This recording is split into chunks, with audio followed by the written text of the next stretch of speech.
L'amour est plus qu'un attribut de Dieu. Il est littéralement l'essence de l'amour.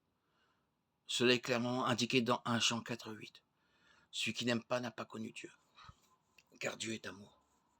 L'amour de Dieu est éternel parce qu'il est immuable. Son amour ne change jamais. Son amour est parfait et saint. Car j'ai l'assurance que ni la mort, ni la vie, ni les anges, ni les dominations, ni les choses présentes, ni les choses à venir, ni les puissances, ni la hauteur, ni la profondeur, ni aucune autre créature ne pourra nous séparer de l'amour de Dieu manifesté en Jésus-Christ notre Seigneur. Romains 8, 38-39.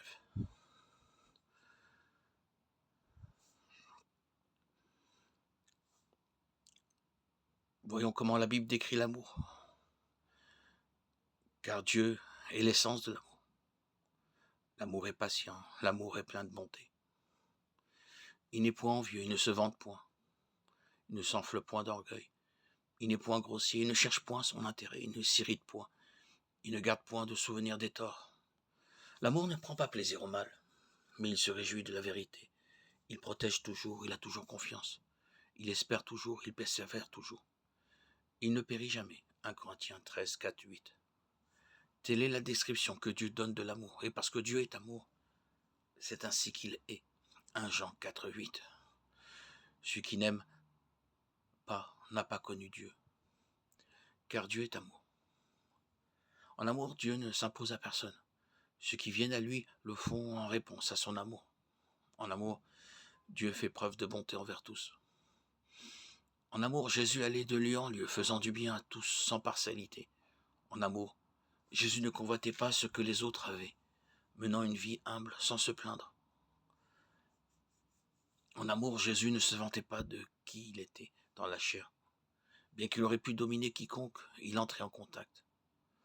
En amour, Jésus obéissait volontiers à son Père céleste. Il faut que le monde apprenne que j'aime le Père et que je fais exactement ce que le Père m'a commandé. Jean 14, 31. En amour, Jésus était et est toujours à la recherche des intérêts des autres. La plus grande expression de l'amour de Dieu nous est communiquée dans Jean 3, 16.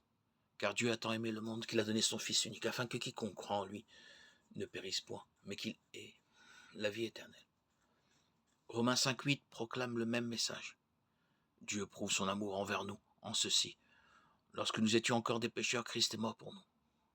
Ces versets nous montrent que le plus grand désir de Dieu est que nous le rejoignions dans sa demeure éternelle, le ciel.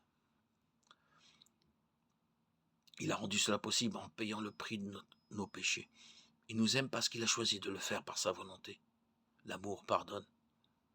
Si nous confessons nos péchés, il est fidèle et juste pour nous les pardonner et nous purifier de toute injustice. 1 Jean 1, 9.